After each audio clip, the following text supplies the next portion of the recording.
চলতি মৌসুমে শেরপুর জেলায় দেখা দিয়েছে সারের কৃত্রিম সংকট।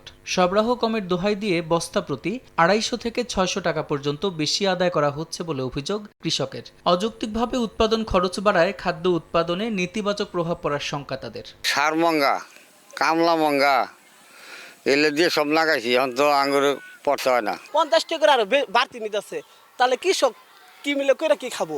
ডিলারদের কাছে পর্যাপ্ত সার নেই, অথচ বীজ ও কীটনাশকের দোকানে নির্ধারিত দামের বেশিতে বিক্রি হচ্ছে।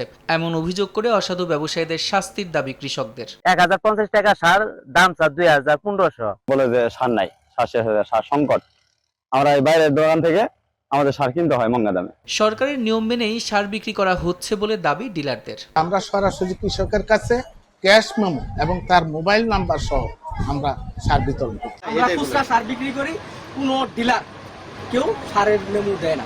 সারের পর্যাপ্ত মজুদ থাকার পরও যারা কারসাজি করছেন তাদের বিরুদ্ধে কঠোর অবস্থানের কথা জানান এই কৃষি কর্মকর্তা। যদি ক্যাশ মেমো ছাড়া কোনো সার বিক্রি করে, আমরা যদি কোনো অভিযোগ পাই, তাহলে সংশ্লিষ্ট ডিলারের এগেইনস্টে আমরা আমাদের সার আইনের বিধি অনুযায়ী তাদেরকে আমরা প্রয়োজনীয় ব্যবস্থা গ্রহণ করব। কৃষি বিভাগের তথ্য, চলতি মৌসুমে শেরপুরে 93,720 হেক্টর জমিতে আমন ধান ও 5,387 হেক্টর জমিতে শাকসবজির আবাদ করা হয়েছে। সময় সংবাদ, শেরপুর।